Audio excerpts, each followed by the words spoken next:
আচ্ছা, আমাদের 5ই অগাস্টে আমাদের আমাদের 9 দফার ভিত্তিতে যে 5ই অগাস্টে গণঅভ্যুত্থান হয়েছে, সেখানে আমাদের 7 দফার মধ্যে ছিল যে ক্যাম্পাসে লেজুর ভিত্তিক ছাত্র রাজনীতি নিষিদ্ধ করতে হবে। তো সেই জায়গা থেকে গত দীর্ঘ 1.5 যুগের বেশি সময় ক্যাম্পাসে কর্তৃত্ববাদী ছাত্রলীগের যে রাজনীতিক এক ধরনের সংস্কৃতি তারা পরিচালনা করেছিল, যেটি একটি প্রজন্মের মধ্যে, শুধু 2-4 বছরের শিক্ষার্থীর মধ্যে না, বরং একটি প্রজন্মের মধ্যেই ছাত্র রাজনীতি নিয়ে এক ধরনের ভীতি সৃষ্টি করেছিল। এবং বিভিন্ন বিশ্ববিদ্যালয় এবং শিক্ষা প্রতিষ্ঠানে ছাত্র রাজনীতি রাখা না রাখা নিয়ে এই 5ই অগাস্ট পরবর্তী সময়ে এখনো পর্যন্ত যে বিতর্কটি চলমান রয়েছে, সেটি হচ্ছে ছাত্র রাজনীতি থাকবে কি থাকবে না, এবং ছাত্র রাজনীতির ধরন কি হবে, এই বিষয়গুলো নিয়ে আমরা আজকে আমাদের যেই মিটিংটি হয়েছে, আমাদের সেটি হচ্ছে যে গত সপ্তাহের মিটিংয়ের ফলো আপ। সেখানে আজকে আমরা কয়েকটি বিষয়ে একমত হয়েছি। মোটা দাগে আমরা প্রথমত যে বিষয়ে একমত হয়েছি সেটি হচ্ছে যে জানুয়ারির লাস্ট উইক অথবা ফেব্রুয়ারির ফার্স্ট উইকের মধ্যেই আমরা চাই যে ডাকসু সহ সারা বাংলাদেশের ছাত্র সংসদ যে নির্বাচন, সেই নির্বাচন শুরু হয়ে যাক।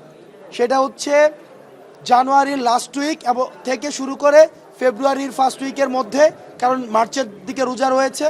আমরা চাই জাতীয় নির্বাচনের পূর্বেই এই যে ছাত্র সংসদ এবং ডাকসু যে নির্বাচন, সেই নির্বাচনটির মধ্য দিয়েই এই অন্তর্বর্তীকালীন সরকারের যে নির্বাচন বা ছাত্র প্রতিনিধিত্ব নিশ্চিত করা, এবং জাতীয় রাজনীতি তথা ছাত্র যে আমাদের দেখেছেন এই গণ অভ্যুত্থানটি ছাত্রদের নেতৃত্ব হয়েছে, এই ছাত্রদের নেতৃত্বকে লেজিটিমাইজ করার জন্য এবং ছাত্রদেরকে আমাদের দেখা গিয়েছে কি দীর্ঘ সময় আমাদের এই যে ডাকসু ইলেকশন বন্ধ করে রাখা হয়েছিল, পরবর্তীতে 2018-তে হয়েছে, সেটিও এক ধরনের কন্ট্রোলড ইলেকশন ছিল। আমরা হলের মধ্যে দেখেছি এক ধরনের কন্ট্রোলড ইলেকশন। সেই জায়গা থেকে, সেই চর্চা থেকে বেরিয়ে এসে আমাদের জাতীয় নির্বাচনের পূর্বেই এই ছাত্র সংসদ নির্বাচনটি আমাদের জানুয়ারির লাস্ট উইক অথবা ফেব্রুয়ারির ফার্স্ট উইকের দিকেই হয়ে যাওয়ার জন্য আমাদের সকল ছাত্র সংগঠনগুলোই আজকে একমত হয়েছে। দ্বিতীয়ত সেটি যে আমাদের যেই পূর্ববর্তী যে রাজনীতির ধারা ছিল, যে আমরা দেখেছি যে হল দখল করা, সিট বাণিজ্য, ক্যাম্পাসে শোডাউন পলিটিক্স, গ্যাস্ট্রোম গণরুম কালচার, শিক্ষক পলিটিক্স, শিক্ষকরা দেখা গিয়েছে যে তারা ফুল টাইম পলিটিশিয়ান আর হাফ টাইম টিচার। তারা বেশিরভাগ ক্ষেত্রে যতটা না শিক্ষকতা করেছে, তার থেকে বেশি পার্টি পলিটিক্স নিয়ে ব্যস্ত থেকেছে। সেটির কারণে ছাত্রদের যে দাবিগুলো, সেই ছাত্রদের দাবিগুলো কিন্তু প্রাধান্য পায়নি, যার কারণে শিক্ষার্থীদের থাকার জায়গাকে কম্প্রোমাইজ করে ক্যাম্পাসে বড় বড় ইমারত উঠেছে কর্মচারী এবং শিক্ষকদের জন্য, কিন্তু ছাত্ররা সেখানে রাস্তায় বারান্দায় সেখানে ঘুমাতে হয় এবং মৃত্যুর কোলে ঝুঁকে পড়তে দেখা গিয়েছে। সুতরাং সিট সমস্যার সমাধানে এই বিষয়গুলো নিয়ে কথা হয়েছে, এবং এই অতীতের রাজনীতির যে নেতিবাচক দিকগুলো, সেই দিকগুলো নিয়ে আমরা একমত হয়েছি, এবং সেগুলো সংস্কার করে কিভাবে লেজুর বৃত্তিহীন ক্যাম্পাসে ছাত্র সংসদ ভিত্তিক রাজনীতি চালু করা যায়, যেখানে শিক্ষার্থীদের প্রতিনিধিত্ব নিশ্চিত থাকবে, সেগুলো নিয়ে আজকে আলোচনা করা হয়েছে। আমাদের শেষ হয় নাই, আর একটা ছিল, আমরা তো আসলে নতুন একটা রাজনীতি চাচ্ছি, বিশেষ করে ছাত্র সংগঠনগুলোর মাধ্যমে। আজকে যে সকল ছাত্র সংগঠন আমরা যার যার জায়গা থেকে আমরা যে একটা সংস্কার চাচ্ছি, সবাই দেশবাসী এবং ছাত্র সমাজ, এই সংস্কারটা আসলে কীরকম হবে, এই জন্য আমরা আগামী 20 তারিখের মধ্যে সকল ছাত্র সংগঠন আমরা ঐকমত্য এসেছি যে আমরা সবাই একটি করে প্রস্তাবনা দেব আমাদের পক্ষ থেকে, এবং আমরা সবাই আপনাদেরকে সেই প্রস্তাবনাগুলো ক্লিয়ার করবো ইনশাল্লাহ। আজকে কতগুলো আমাদের আজকে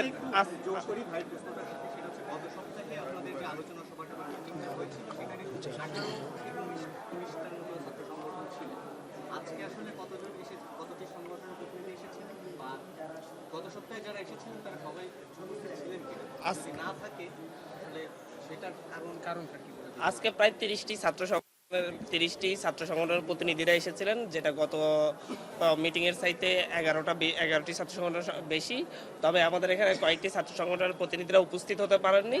তারা জানিয়েছেন যে তাদের জগন্নাথ বিশ্ববিদ্যালয়ে সকল ছাত্র সংগঠন নিয়ে একটা আলাদা প্রোগ্রাম থাকার কারণে তারা সেখানে গিয়েছেন। তবে আমাদের সাথে ওনারা এই বিষয়গুলোতে বসবেন বলে আমাদেরকে আশ্বস্ত করেছেন, এবং একসাথেই আমরা এই রূপরেখাটা, আমাদের যে দুইটা সিদ্ধান্ত হয়েছে, যে প্রথমত হচ্ছে আগামী ফেব্রুয়ারির প্রথম সপ্তাহের মধ্যে ছাত্র সংসদ নির্বাচনের প্রক্রিয়া যেন শুরু হয় এবং একটা ছাত্র সংসদ নির্বাচন দিয়ে অন্তত যেন শুরু করতে পারে। আর দ্বিতীয় যেই সিদ্ধান্তটা হয়েছে, সকল ছাত্র সংগঠন মিলে আমরা ছাত্র সংসদ নির্বাচনের ক্ষেত্রে সকলে কাজ শুরু করব, প্রশাসনেরকে জানাবো যে আমরা সকলে চাই আগামী ফেব্রুয়ারির প্রথম সপ্তাহের মধ্যে ছাত্র সংগঠন নির্বাচন শুরু করার জন্য। আর দ্বিতীয়ত যে সিদ্ধান্তটা হয়েছে, জানানো হয়েছে যে আপনাদেরকে, আমাদের সেকেন্ড সিদ্ধান্তটা হচ্ছে যে আগামী 20 তারিখের মধ্যে প্রতিটি ছাত্র সংগঠন আর সকলে এক জায়গায় ঐক্যমত যে এতদিন যে ছাত্র রাজনীতি চলে আসছে, সেই ছাত্র রাজনীতি দূষিত, সেই ছাত্র রাজনীতিতে অনেক ভুল ত্রুটি আছে, সেটা ছাত্রদের জন্য অনেক ক্ষেত্রে ছাত্র রাজনীতি হয়নি। সকলে এই জায়গায় ঐক্যমত পোষণ করে সকলে নতুন একটি রূপরেখা তৈরির জন্য একমত হয়েছে।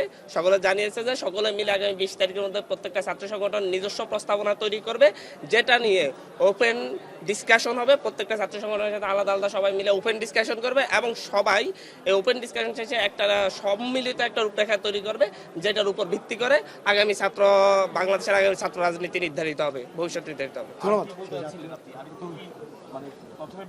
এই দুইটা ইস্যু ছিল। জি, আচ্ছা, আমরা করে যাচ্ছেন এবং আমাদের বার্তাটি আপনাদের কাছে যে আপনারা জনগণের কাছে পৌঁছে দিচ্ছেন, সেটির জন্য আমরা কৃতজ্ঞ। আমি আপনাদেরকে অনুরোধ করব বস্তুনিষ্ঠ সংবাদ প্রচারের জন্য। যেমন গতকাল যেটা হয়েছে, গতকাল কিন্তু এখানে বলা হয়েছে যে আপনারা যদি সুযোগ থাকে এটা প্রচার করেন, কারণ অন্তত এটা হচ্ছে ছাত্রদের কাছে যে আমাদের একটা বিশ্বাসযোগ্যতা বা গ্রহণযোগ্যতা রয়েছে, সেটির মধ্যে কিন্তু ছাত্ররা আমাদের কাছে গ্রহণযোগ্যতা রাখে, সেই জায়গা থেকে তারা আশাহত হয়। গতকাল কিন্তু ডক্টর মোহাম্মদ ইউনূসের সাথে যে এই মিটিংটি হয়েছে, সেটি কিন্তু কোনো ছাত্র সংগঠনের মিটিং ছিল না, কিন্তু অনেক গণমাধ্যম সেটিকে প্রচার করেছে যে ছাত্র সংগঠনগুলোর সাথে ডক্টর মোহাম্মদ ইউনূসের মিটিং, যাতে করে যে সমস্যাটি হয়েছে, বাংলাদেশে ক্রিয়াশীল ফ্যাসিবাদ বিরোধী অনেকগুলো ছাত্র সংগঠন রয়েছে যাদের এই আন্দোলনে তাদের অবদান অনস্বীকার্য। সুতরাং আমরা তাদেরকে বাদ দিয়ে যদি আমরা ডক্টর মোহাম্মদ ইউনূসের সাথে আমরা কোনো মিটিং করতে যাই, এই জিনিসটি হচ্ছে খুবই দৃষ্টিকটু। কারণ এই মিটিংয়ের এজেন্ডা কিন্তু ছাত্র সংগঠনগুলোর সাথে ডক্টর মোহাম্মদ ইউনূস বসেননি, বরং উনি যেহেতু উনি বলেছেন যে বিভিন্ন স্ট্রাইকের সাথে উনি বসা অব্যাহত রাখবেন, কিছুদিন পরে প্রাইভেট বিশ্ববিদ্যালয়গুলোর সাথে বসবেন, ছাত্র সংগঠনগুলোর সাথে উনি আলাদা বসবেন, রাজনৈতিক দলগুলোর সাথে উনি আলাদা বসছেন। গতকাল যারা জুলাই গণ অভ্যুত্থানে ডিবিতে তুলে নিয়ে গিয়েছিল এবং যারা হচ্ছে নেতৃত্ব বর্তমানে রয়েছে নতুন অর্গানোগ্রাম, আমরা কনসার্নগুলো জানাতে তাদের কাছে গিয়েছিলাম, যে রিসেন্ট যে কনসার্নগুলো, কিন্তু মিডিয়াতে যেটি এসেছে সেটি হচ্ছে যে ছাত্র সংগঠনের সাথে আলোচনা করা। তা আমরা অনুরোধ করব যদি আপনাদের জায়গা থেকে সুযোগ থাকে এই জিনিসটা প্রচার করার। আর দ্বিতীয়ত আমরা খুবই দুঃখিত যে আপনাদেরকে হচ্ছে এতক্ষণ অপেক্ষা করানোর জন্য। ভবিষ্যতের যে মিটিংগুলো হবে সেগুলো যতটা সম্ভব প্রিসাইজ করে আপনাদেরকে আপডেট রাখার আমাদের সর্বোচ্চ প্রচেষ্টা থাকবে। এবং সালাম।